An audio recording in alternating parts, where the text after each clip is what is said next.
Good evening, everyone, and happy Sunday night to all of you, and welcome to Unlock the Middle's platform, where we explore just amazing opportunities here within the scope of leadership. My name is Dean Packard. I'm the principal of Charlton Middle School in Charlton, Massachusetts, and alongside of me, I have my co-host, a good friend, and multiple good friends with us tonight. But I'm going to start off with Chris Starcheski, the founder, my original partner in crime here with Unlock the Middle. Chris, how are you? We're going to bounce around in one moment.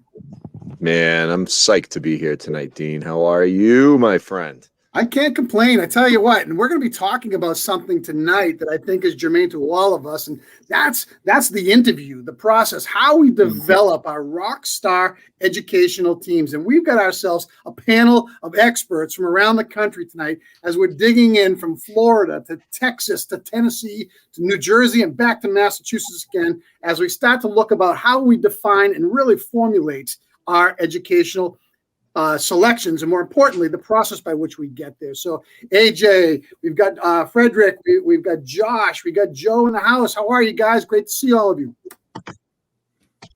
Happy Sunday, everybody. How you guys doing? There it is. AJ starts it off. It's like a junior high dance. Whoever starts it finishes now. Good to see you, AJ. Let's kick it around the horn. Greetings, everyone. Nice to be here this evening.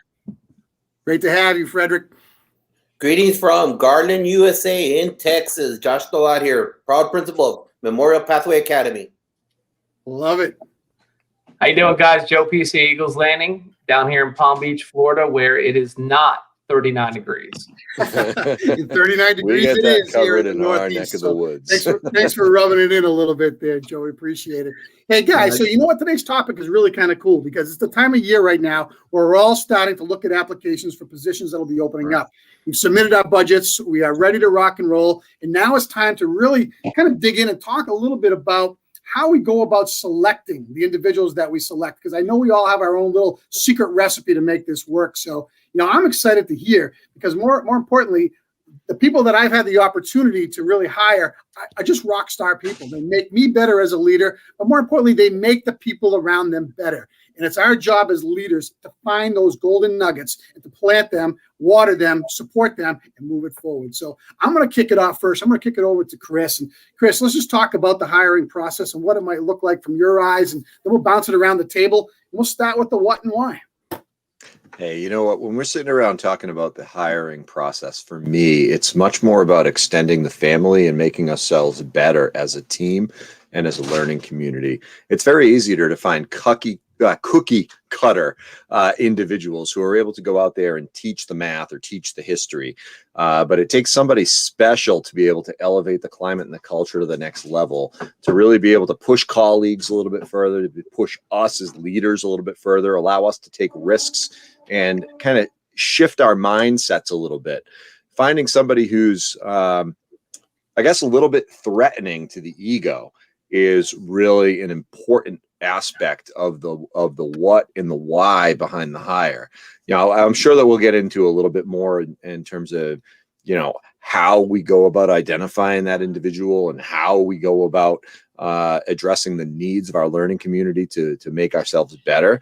But for me, it really boils down to what's going to take the teams to the next level, what's going to really force me to become a better leader and think differently about education. Frederick, we'll kick it down to you.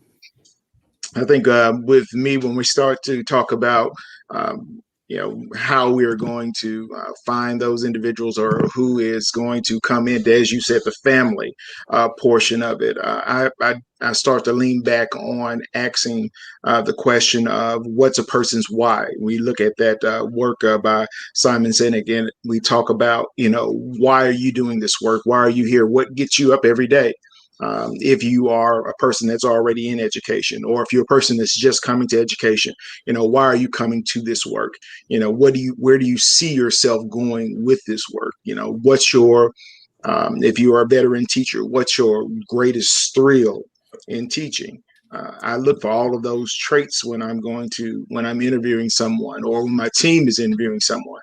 And if you don't have that right answer, if your answer doesn't sort of mesh with our why and our vision that we've already developed as a family, then I know you're not a good match. So when we start talking about the interview process, I'm looking for, once again, that new family member. And of course, I'm always going to look for somebody that's smarter than me, because that's the goal, to have a building full of smart individuals around you. So when problems pop up, you have multiple solutions start to float around, and you guys can, as a family, sort of push things out there. So once again, just looking for a family member, somebody that's smart. Not necessarily, and I have to pull back on that, not necessarily somebody that can quote me every theory, but someone who actually can understand kids, can utilize their relationship with kids to get kids to do better for themselves. That type of smart is what we're looking for in our family. Josh, kick it over to you. I would just say that it's crucial that I've noticed the last so many years. I think all of us could say we've hired hundreds of people in our chairs, whether it be assistant principal or principal, that it becomes a norm that you find for what your vision is. Whether you're the assistant principal in charge of a department, but that also has to merge with the main chair. And once you have the main chair, how you spread that out to everybody. One of the most important things that hasn't been mentioned right now is that the department leads and your runner teachers are part of that process, because they understand the bloodstream of your hallways. They understand your clientele, which are your students. So I provide them with some questions that I feel are successful that are not normal. Like, tell us a little bit about yourself, all those things. They're used to that. And they're going to give us those cookie cutter answers. I need to know or provide them with a different kind of question that doesn't prepare them like, oh, you have to say this. Oh, you have to say this. Because you know what? I need to know el corazón. I need to know where you're coming from, because if you're going to be dealing with my children, my hijos, you need to make sure that you're in the right situation. And the other people that have been in that trench before you need to feel that they could be able to trust you in case of an emergency. So it's crucial that I have those runners, teachers, and the leadership start the first phase of the questions. And then after they give me the top 3 candidates, I ask them, those 3 people that you're sending me, are you sure you could work with them? Are you sure you could work with them? And if you can't, are you sure you want to put them in this order? So it's one of those things. If you got to live with somebody, you got to make sure that that marriage is nice and strong in that family.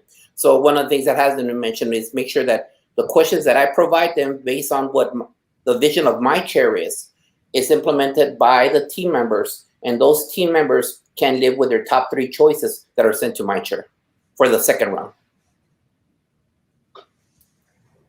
Joe? No, absolutely. I think, and you guys we're all building to that, of all the important specs to an interview. The important word that brings to my mind is dynamics in terms of what you're looking for. You already know your teams and what their makeup is, what their personalities are. And dynamics is something that's always to be taken into heavy consideration. I think that as we're going to move into this tonight, I can tell you right now, when you make a hire that doesn't work, that's the kidney stone that you will work through for that year. That is a heavy, heavy piece. And you don't forget how important it is to fill in roles when you hire someone that just doesn't jive with the team or the school or what you're doing. So you'll learn that along the way. But trying to give you some tips tonight to get you through that. But you're going to find some people who get through that process and are still going to make it difficult. But always keep dynamics in place, and make sure everyone's got that stakeholdership. Great point, Joe. AJ, kick it over to you. I don't know what your background is right now with the hiring process, but I'd love to hear from your perspective. Yeah, no, I mean, I've been in several interviews when I was a teacher leader, doing all that. I'm looking for somebody who's passionate. I was hiring teachers last year in my other role as a supervisor. I wanted somebody passionate. You come and talk to me about what you do in the classroom. If I ask you a question, like, tell me about your favorite lesson, and you go, I don't know, then you don't belong with me. I want somebody passionate who's going to be able to tell me a lesson with a smile on their face, something that they can do over and over again. You can put anything you want in a resume to get noticed, but if you're talking to me and you can't explain yourself and you can't explain what you bring to a classroom and what you're going to bring, as you guys said, the family, you don't belong in that school. Like, I'm looking for people who are going to make me better and make everybody around them better.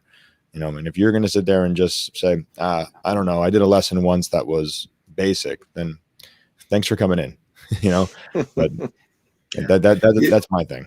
Good point. You know, and the way I look at it, and I've been doing this for a long time, is I love when I have the opportunity to have students involved, parents involved, teachers involved, and have a whole committee of people to really get a global look at who could be the next person that we're going to hire. You know, we all have a different dynamic about how we do this. Let's talk about that setup for a second. When we have time, you know, and unfortunately in a COVID world we're in right now, things are a little bit different from bringing people into around a table and sitting and talking about it. We've had to move quickly. I know Chris and I just had to hire an adjustment counselor, and that had to move really fast because we had SR2 monies that we had to spend. But in a general setting, I like to get multiple people in to get a good viewpoint. Let's talk about each building, about what that looks like from your seat. And Chris, let's go back over to you first. Yeah, you know, I've always been a believer in, you know, Josh kind of brought it in with the inclusion of multiple stakeholders in the conversation. The department heads or chairs or team leaders are really important to include, but offering that up, if I'm hiring, you know, we'll talk about the adjustment counseling position. You know, I offered up opportunities for seats on the committee, the selection committee or the recommendation committee, to be across the board. Any teacher was welcome to join, any staff member was welcome to join, but the specific makeup was really geared towards the student support team. So I want to bring in the folks who are job alike and be able to have their perspective. We have a conversation a little bit ahead of time about what they're going to be looking for and how they might want to proceed. But I really lay out the process in that I give a sample template questions and I say, have at it. Anything you want to own, address it on this document. Put your name next to it. If you want to adjust the verbiage, if you want to, come in and create the what to look for, so other members of the selection team know what it is that your intention is with that question, please put it down on paper. Let's go ahead and make sure we've got some really open, honest communication about what it is each individual is looking for, and then ultimately go through a process that affords every candidate the opportunity, comparable to all the other candidates, to show us what they bring to the table through our lens. And then ultimately from there, the team makes a recommendation. I look at the recommendations and say, wow, you know what, we're all on the same page here, or you're all on the same page. We've got a number 1 and a number 1A. Now it's my job to filter those two out into a recommended candidate for the superintendent. And that process has been in place for a number of years for me. I make tweaks and adjustments, but really it's about inclusivity and it's about understanding the bigger picture as we move forward and making sure that the members of that interview team know the importance of their part in the process, and that while I will make the decision, I have no problem owning that, they're responsible for the success of the individual who's coming in. I mean, I'm responsible if the individual, like Joe said, doesn't work out. That's my problem. That's not on the team. Josh, kick it down to you. Thanks, Chris. Yeah, I think that it falls the same. I think because of our tenure and being around, we fine tune our craft and making sure that all the books that we read in college, I think this is the only thing that really helped out from college. Everything else was nonsense. In regards to the whole ownership and stakeholders, and myself being a classroom teacher, an 8th grade U.S. history teacher, I wanted to make sure I knew who I worked with within my collaborative team. So I was honored as a classroom teacher to be placed on those committees, whatever it might be, especially to hire another fellow team member. And so for me, it's so crucial as I look down the line, as all of us look down the line, when we have to have that awkward conversation after January, that we're not just working. Your vision and your idea was totally different than what you presented during the interview. So it's one of those situations where you got to keep on establishing what your norms are in your chair to the whole body and making sure that when they're there, I love what you said. They need to work with them. Am I going to be either the supporter or the documentation guy? Yes, I am. But it's crucial that we're all on the same page as leaders of that campus with the vision of what's right for kids. And a lot of times we get those people, and it's true. And I told everybody out there, and all of these heads are going to shake right now. It's true. Some people interview fabulous. oh my God, you did such a great job. But 2 months into it, when they have to go to ARDs, when they have to do lunch duty, when they forget to turn in their grades and the grade verification sheet, and they get compiled all the noise that goes with the school, that's when they start tapping out. And they start dropping the ball. And then it's can we fix it or can we not fix it? So for me, it's one of those things. Establish the committee with your questions. Do you really want to work with them? Give them to me. Another set of questions that are more personal, to where I check if you're really speaking to me from your heart.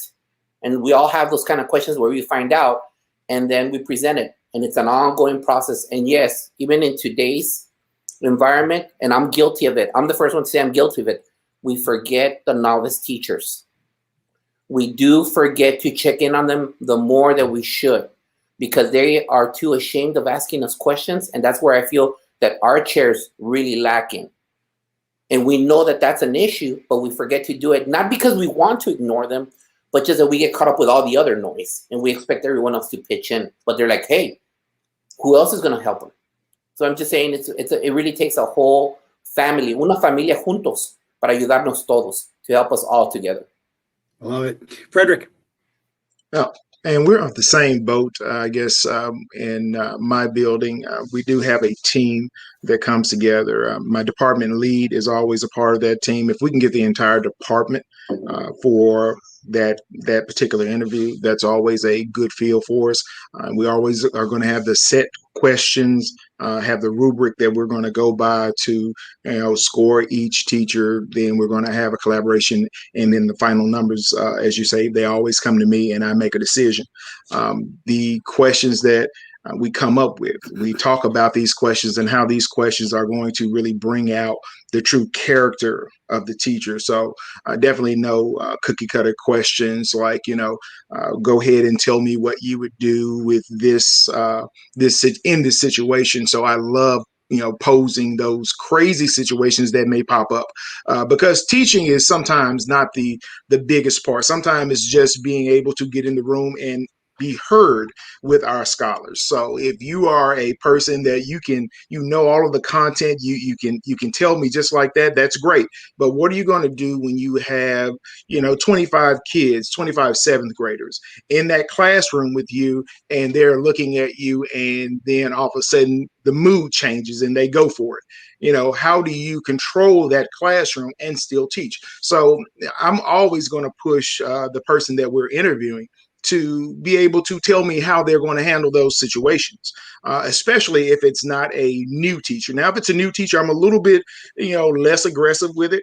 But if you are a seasoned person that's trying to get into my building, then I know you should have some type of classroom management style. I should be able to hear these things in your verbiage, in your conversation. So I really push them on that. The other piece that I'm going to always ask them about is, their references. And I think a lot of times we just sort of glance over the reference or whatever, but I make these phone calls where I'm going to dig in. So, this person, did you teach with this person? Were you a supervisor of this person? This person professionally? Tell me about them. I spend probably as much time on the references, each reference, as I do the interview for the person that's sitting in front of me. I mean, I want to pull out all the little stuff, and it's amazing some of the things that you get when you start really talking to those references, especially if they're fellow principals, that you guys can really sit down and say, hey, and they will tell you, look, I like her, but, and it's always that but that I need to know about, so I can address that in that interview. Just a lot of pieces in there that make it really necessary for you to have a strong team, as I think everybody agrees, of your teachers, your kids, your parents, but also just be ready to ask the right questions, not just the normal questions that they could fill out that they probably already filled out. What's your motivation for teaching? Okay, I can understand motivation, but dig a little bit deeper into that why. What's your favorite lesson? All right, not just what's your favorite lesson. Go ahead and teach me a piece of that favorite lesson real quick. Let me see if I can comprehend, because I'm not the best English student in the world. So go ahead and teach me real quick. That's how I push it in my interviews, and they get a little bit crazy. That's glad awesome. you said that. Dr. Wait, sorry, Dean. Two thoughts. Number one, AJ, you know, the passion about tell me about a lesson that was successful or something like that. All awesome. Tell me about a lesson that you planned that didn't go as planned, that ended up being a flop. What was your reaction? What was your response? And how did the kids turn it around? And, you know, the second piece, you know, Dr. White, you know, you nailed it, was if we're going to sit down and look at piles of resumes and read piles and piles of reference letters, we have to learn about how to read them and identify what the reference has not focused on in the letter as opposed to what they did focus on. You know, they leave out the idea about teamwork in there. Is this person a sole individual, a loner? Do they tend to go to their own drum? How do we as leaders read those letters and understand what it is that the reference is trying to say and also not say at the same time? Right. And I like the fact that you said you had conversations with fellow principals. And I like to use the question, if your kid, or would you want your child in that class? And if so, okay, now we can start talking about this, because that's when the true reality of things come out. So Because I think we've all seen that lemon piece where where principals have passed around that one teacher that they've just been trying to get rid of forever, and they finally do. And the last thing they're going to say is, "Oh, no. I mean, they wouldn't tell you. Some principals won't tell you the truth." So I definitely, believe in being honest with my fellow principals. So if you ask me about a teacher that's been at my school, I'll say, hey, let me tell you that, a personality is going to be abrasive, or this person, they're strong educator when it comes to the curriculum, but when it comes to dealing with the parents, or when it comes to, time management, I think we definitely as principals should always be honest with each other and sort of, lay the groundwork just in case we, don't want to pick this person up by accident. I agree 100%. Yeah. And again, you're spot on. Joe, we're going to kick it up to you for a second from the dynamic from your committees. No, absolutely. I can, I love when we finish up the next person, because I always want to piggyback on what they said. And I can tell you guys right now, if I got to go to a principal and have a conversation about a lemon drop, I can promise you right now, that's a whole different ballgame.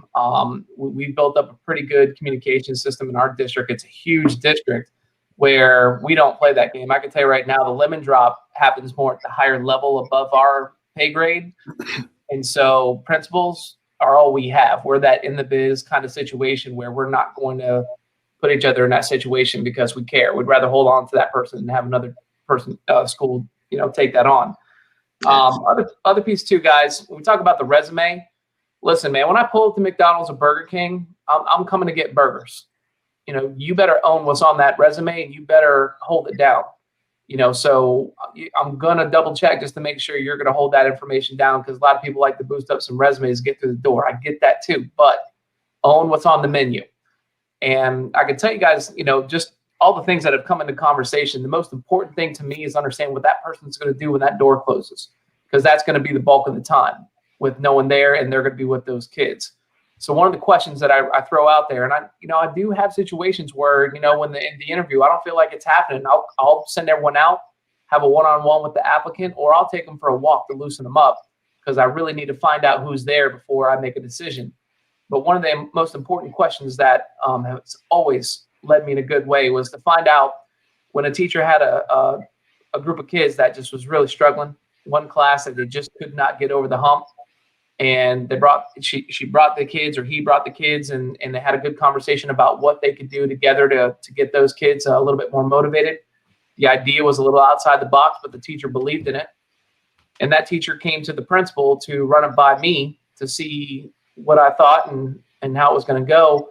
And my response to them was, I don't really have time for that right now. That just sounds a little outside the box to me. I'm not into it. Then I asked the teacher, what do they do? It's the teacher that's going to tell me that they're going to keep coming back.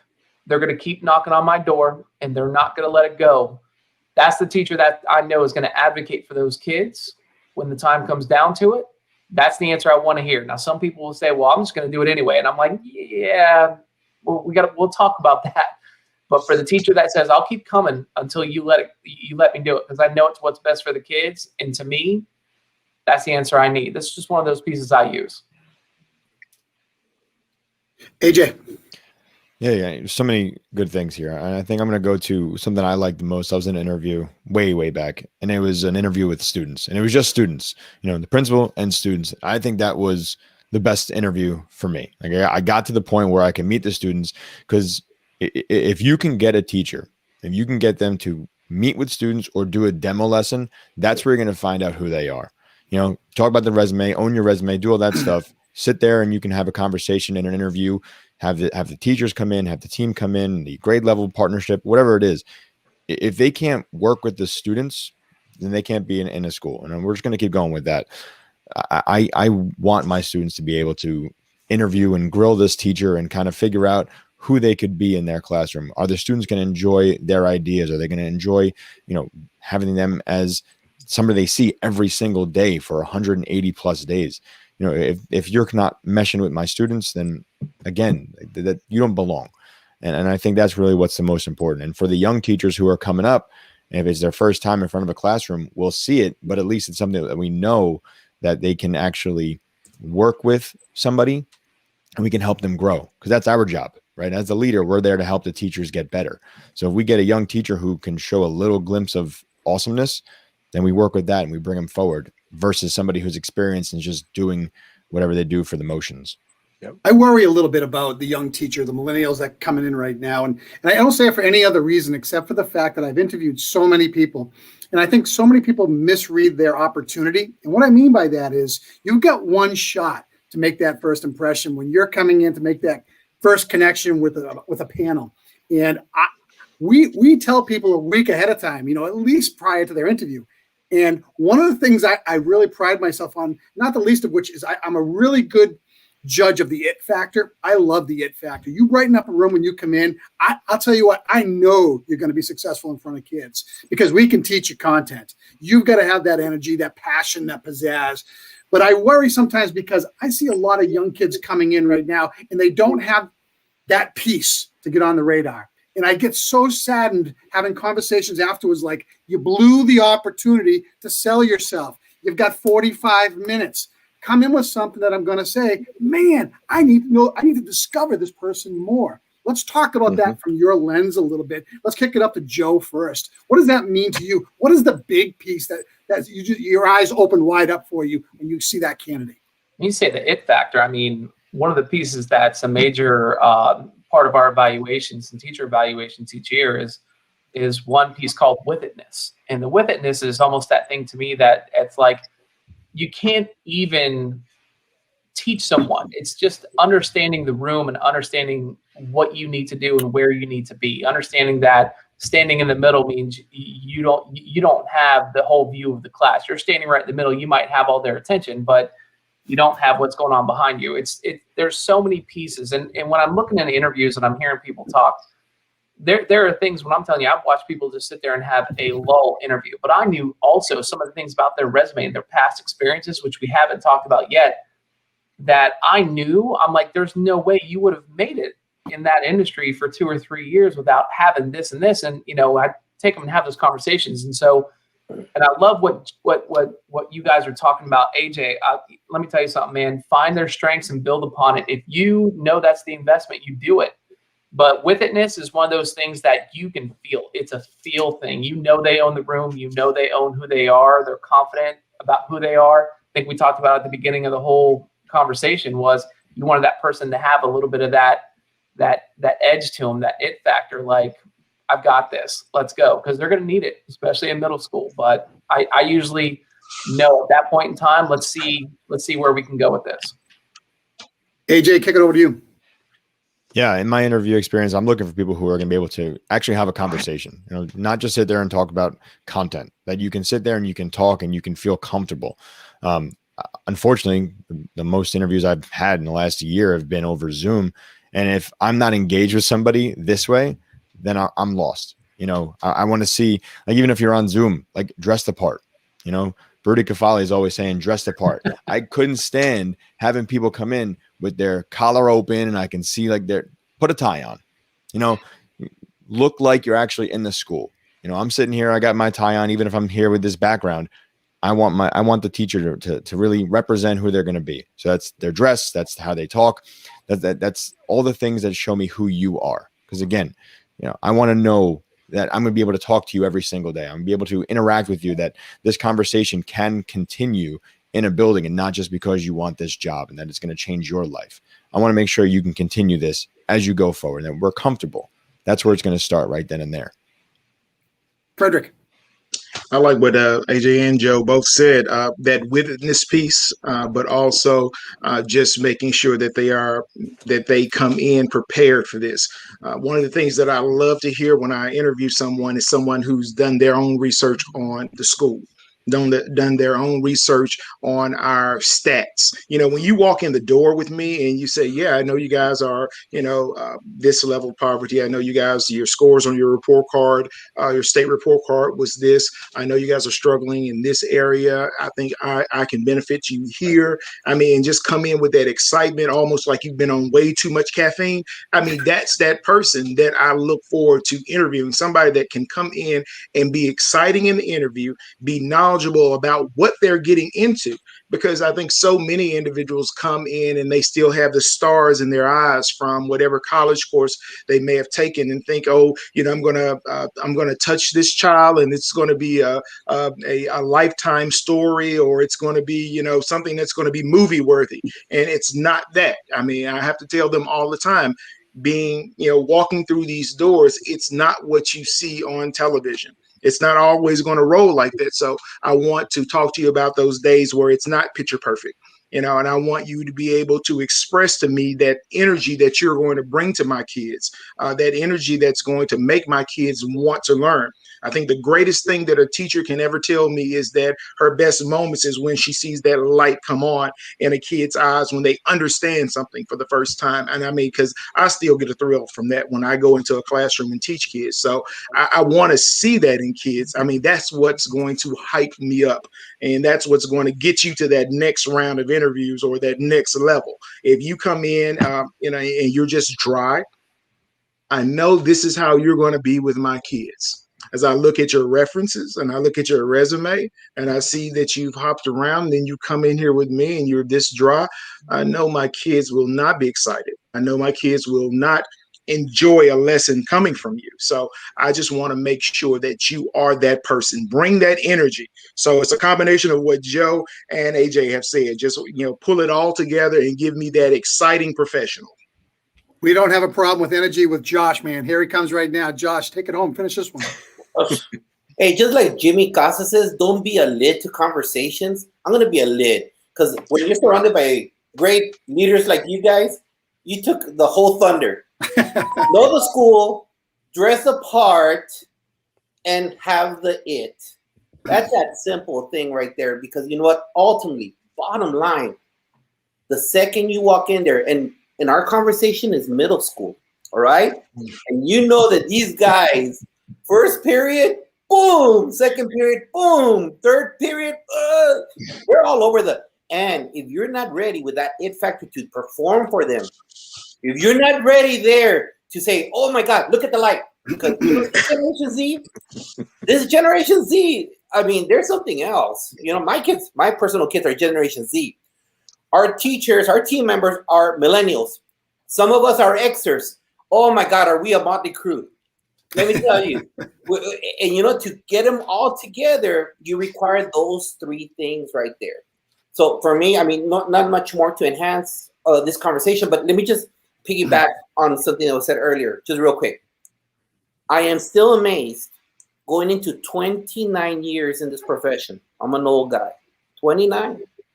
That there are still principals or assistant principals that don't call us for references. You're right. I am amazed. You know right. what? I tell our team members, if you're going to interview, you better give me the professional courtesy of telling me you're going to interview. You better, because I'm not going to get broadsided, blindsided by some other principal, because you know what? I will always be honest. I will always be honest with the other team member. So whatever relationship you and I have as an individual, as a professional, they're two separate conversations. But the minimum that I ask is for you to tell me. And if someone does call me I'm going to be as polite as I can, but I'm going to be honest, because you know what? I don't believe in moving. What is it? Lemon drop? Who said that? Lemon drops, yeah. Lemon Those Where's Joe? lemon drops. Oh, Lemon thank drops. you. You just educated me. You learn Our something every day. lemons. Lemon drop.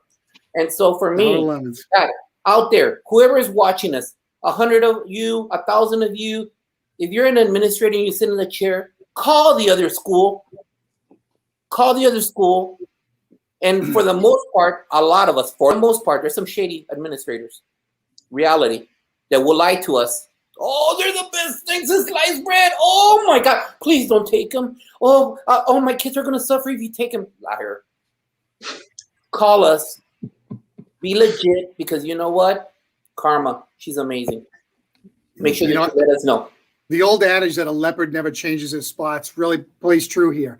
And again, you pass that along, eventually you're going to be having those tough conversations.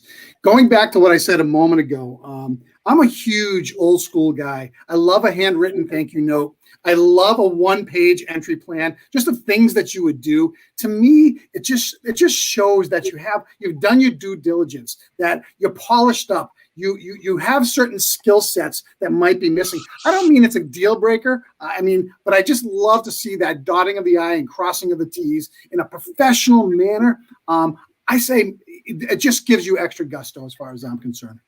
The last thing I want to bring up to the round table right here is, you all know when we pick our person, whoever it is, we have 1 year to fall in love. And if you're not in love at the end of that year, it's goodbye time. And I hate to ever see that happen. But at the end of the day, I just want to go around the table really quick. And you know what? I've been blessed so far that I think we've made some great hires in our building. And I can't remember the last person I have to say goodbye to within 90 days, which we have the right to do so. But more importantly, at the end of the year, because we've picked the people that I think belong there.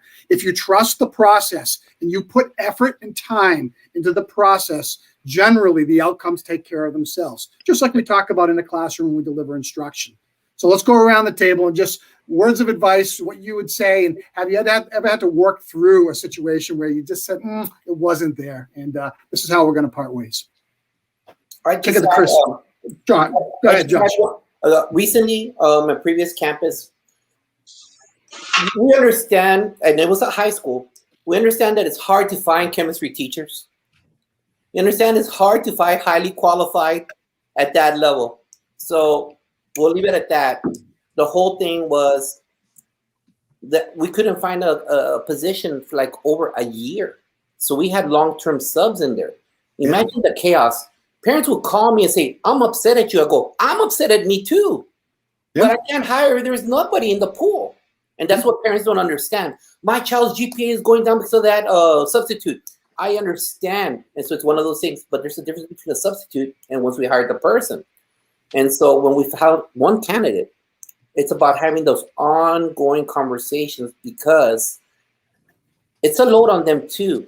And you don't want to put the outside noise on that poor individual either. But then you have a responsibility to those students. You have a responsibility to those that want to go to MIT, those that want to go to Baylor, those that want to go to the local community college, whatever it is. You have a responsibility to make sure you provide them with a high quality A+ education. So that's where I feel there's a lot of situations with people that sit in our chairs that they're not willing to have those awkward conversations and be straight out with them and let them know, hey, you're not doing an effective job here. Go watch this teacher. Go watch this teacher. Look, go see this. That's where we need to make that concerted effort. And then support them, because then it's also the group that hired them. It's all of us that need to be in there. So I've had one situation where we try to support them and come along, but even if we let them go, it's just like we say with a head football coach. Yes, they're 0-28, but who's going to want to walk into an 0-28 program? It's going to be hard to find somebody else to follow in those footsteps when there are no candidates in the pool. That's why we started off in this situation. So for the best thing that we could mitigate this blood flow is making sure that we're always in there supporting that person to make him feel comfortable. And I think things tuned out, but that's when I departed the campus. But it's us having awkward conversations nonstop with them and providing them with the support, because to them as a professional, it's also not fair that we're not giving them that professional support. Very true. Joe? Yeah, I got 120 teachers. And so I got to be honest with you guys, I've really gotten a little bit different when it comes. I really do shoot from the hip, and I'm pretty upfront with them pretty quickly.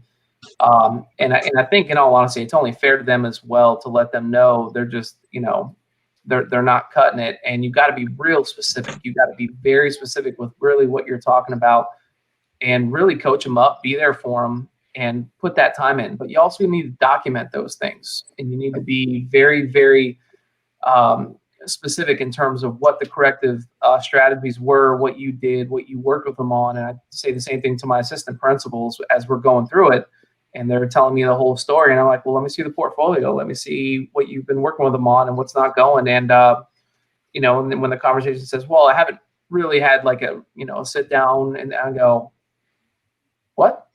Okay. So do you want me to go ahead and take care of that? Once I tell them that, that's a whole different ballgame, because they know if I have to ask them, I don't need them. So that's one of the things you got to just be upfront with. And to be honest with you, if you don't have a good support infrastructure, point the thumbs back at yourself every time. Only one person to blame. And you better get in there, and you better work hard, you better dig, and you better make them successful, because you own that. You can't bring people in, give them false hopes. If they're not meeting the buck, let them know. Be upfront, get it off your chest, but be specific. And don't do combo meals. Don't have them come in after 4 or 5 different things have happened that have gotten on your nerves. That's not best practices. Right. Hit them up right from the get-go. Let them know where you stand so that you can at least be consistent. But when you hit them up with all these things that aren't working out, who are you expecting to walk out of your office and go work with those kids? Don't do those things. Hit them up. Be specific. Be right on point with what you're looking at. And don't do the combo meals. Too tough on them. Good stuff, Frederick.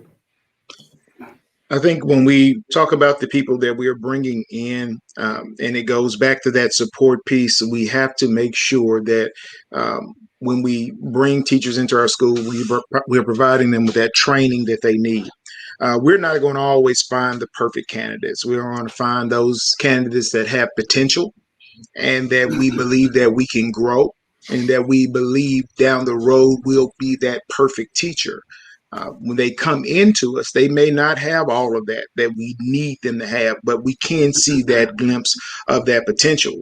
So it's our job to make sure that we give them all of the professional development, all of the support, all of the mentoring, all of the, debrief time, all of the, whatever they feel they need in order to be successful. If we've provided them with that, then at the end of that trial time or that end of that block, we can say that, hey, I've given you everything that you said you needed in order to be successful. And right now you're not cutting the mustard.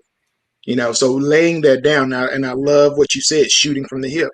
There's no time to, and I guess the word I'm looking for is a substitution for BS. There's no time for, giving them that light and fluffy, hey, you'll make it, when you know that they're not, and you're not seeing that in them. So having those real conversations with them, having that conversation, maybe this is not for you, or maybe this location is not for you.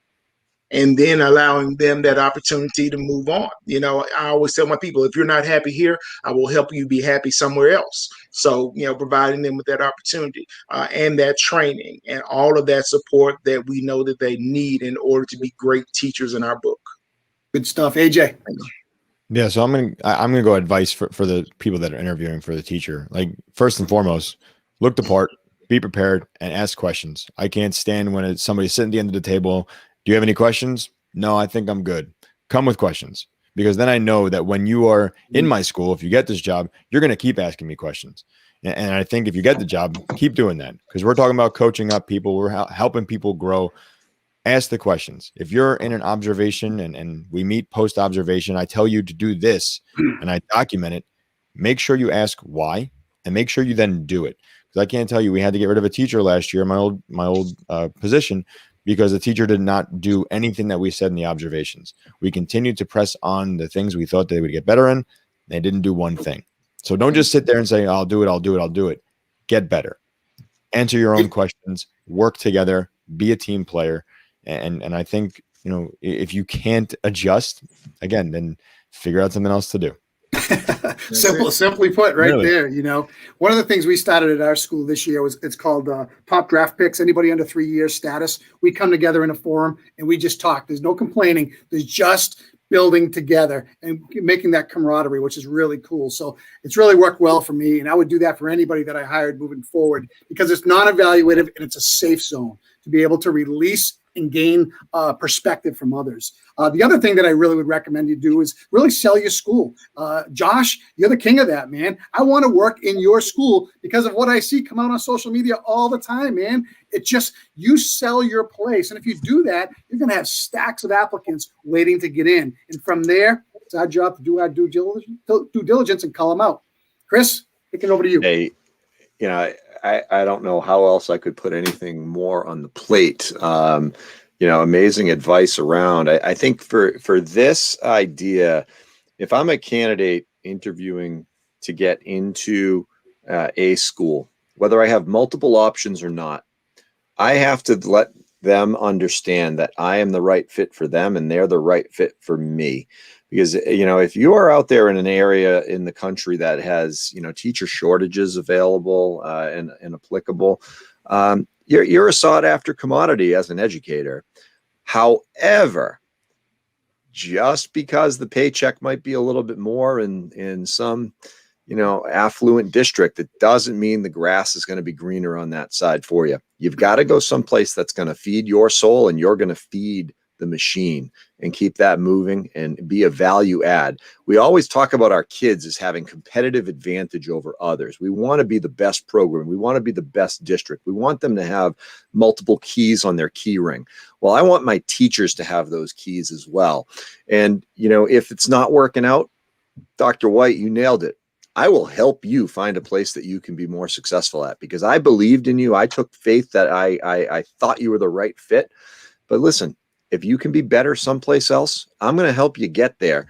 And you know what? I'm going to do 10 times more work to make sure I fill your position with somebody who's as good as I thought you were.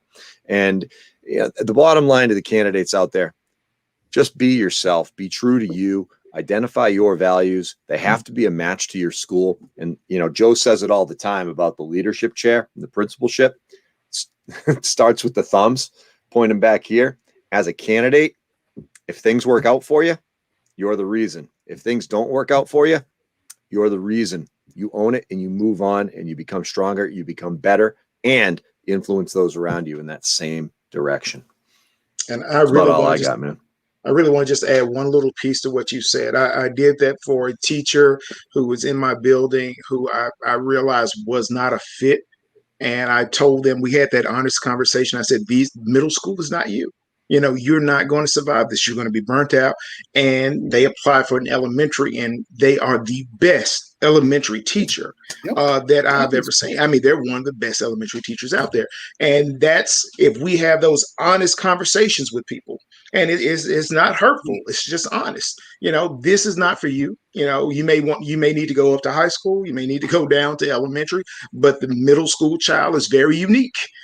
So, you know, maybe this monster that is the middle, you know, is not for everyone. You know, you have to come in here with the full armor and understand what the middle is. So, It's a unique definitely place. what you said. Yeah, it's a unique place. Hey guys, thank you so much for a Sunday evening. This was really fun, and you know, maybe we should explore this time slot a little bit more moving forward, only because it opens up our schedules for all of us. Saturday morning's tough with baseball. We got AJ and we got Chris.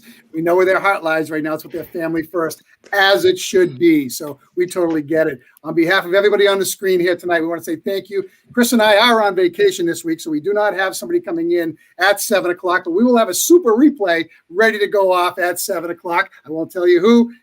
Tune in. You'll get a chance to see us. But again, if you're interviewing for a job, you want to make sure you watch this show. There were some great takeaways here. We appreciate everybody that's here tonight. Guys, continue to do what you do. I'm proud to be associated with all of you. Thanks so much for your time. Let's call it an evening, Chris. Sounds great to me. Gentlemen, thanks as always for joining us tonight. Everybody out there in Unlock the Middle Land, thanks for tuning in and tolerating our opinions. Have a great night, everybody.